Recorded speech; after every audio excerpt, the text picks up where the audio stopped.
Hello everyone, welcome to this session on Microsoft Excel. In today's video, let us learn about the alignment options in Microsoft Excel. So here is a given data. The row number 4 depicts the title of the data and we have 5 rows with data of students and their respective marks. Now one thing you will notice that this particular column, that is the column A, data is arranged towards the right, as well as all the numbers, it is arranged towards right of the cell. So let us see how do we arrange it as per our wish, to the left or in the center. So let me select all the data here, and the alignment option is available under the home menu. These are 3 alignment options available here to align the content to the left, center and to the right. Okay, so if I want to align to the right, click on this, you can see that data gets aligned towards right, left, as well as this is for aligning to the center and this option is for aligning to the right. Okay, let me align to the left as of now. I have also option here to align with respect to a particular angle. So the orientation you can set as per your interest if you want to align it according to a particular angle of orientation. So here when I click on this particular option with angle counterclockwise, I get the data aligned in an angle of 45 degree. I can also say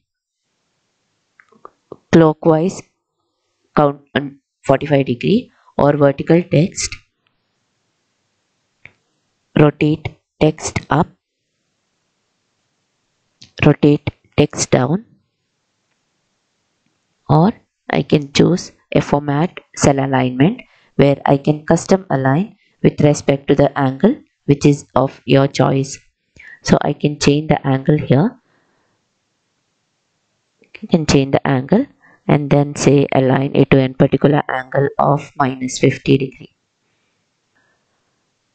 Next you would see, we'll come to this part a little later. Now you will see that I have a text by name roll number here. You can see the text in the formula bar. Next we have name of the student as the text in the particular cell called B4. But if you see this in the Excel worksheet, you can see that only the 2 words from the entire set of 4 words is visible here.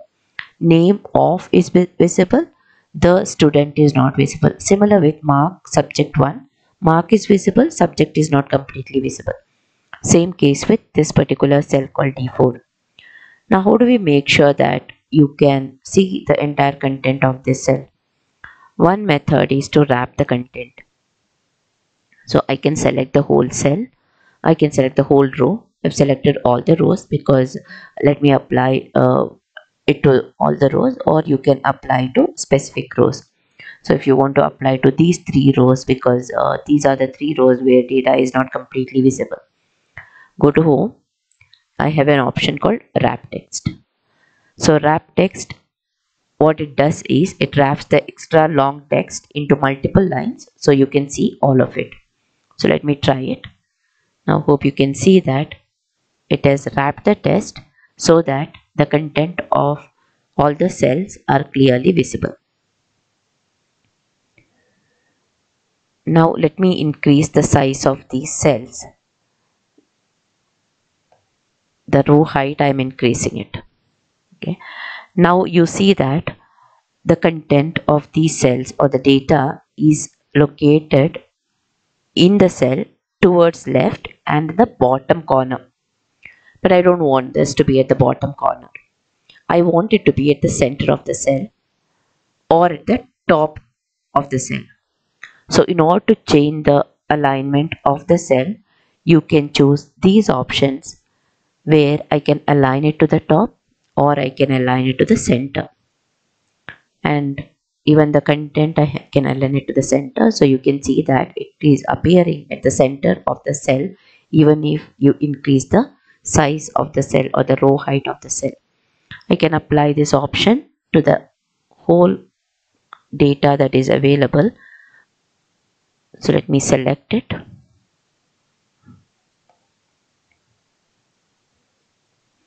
Okay, I've selected. I go to home.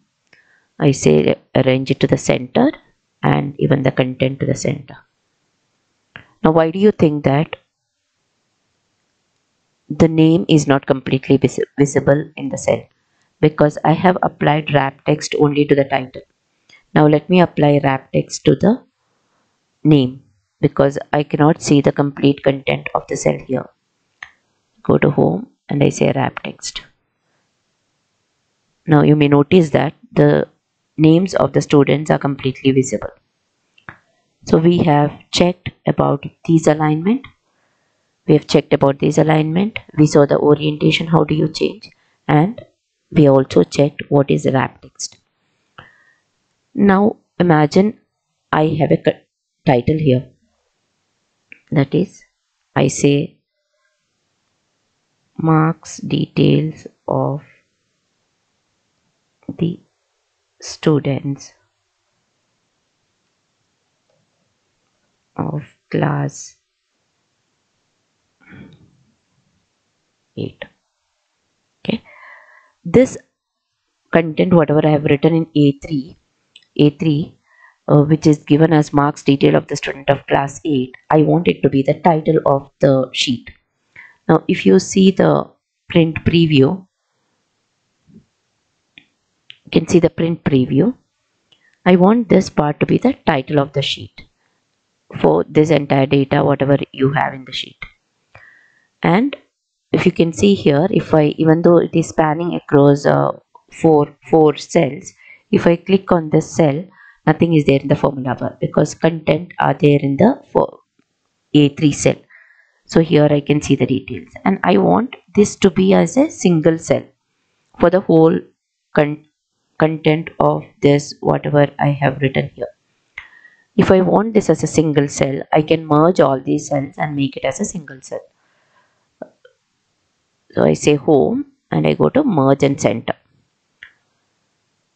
If you don't want it to be the center, you can align it to the left, right, or center. By default, when it merges, it combines all the cells which you have selected into a larger cell. So you get it as a larger cell and it aligns it to the center. So since it is the title, let me do a few of the formatting options. Let me underline it. Let me change the color of it. And let's increase the font size. Yeah. So when you increase the font size, you saw that it is going out of the cell. Either you can increase, you can merge it to one more cell, or you can increase the width and height of the row. So this is about the alignment options. Hope you're clear with the alignment options. Now one more option available here is the indenting option. You can increase or decrease the indent from the border. So imagine I have a particular cell here chosen and I want to increase the indent of this cell.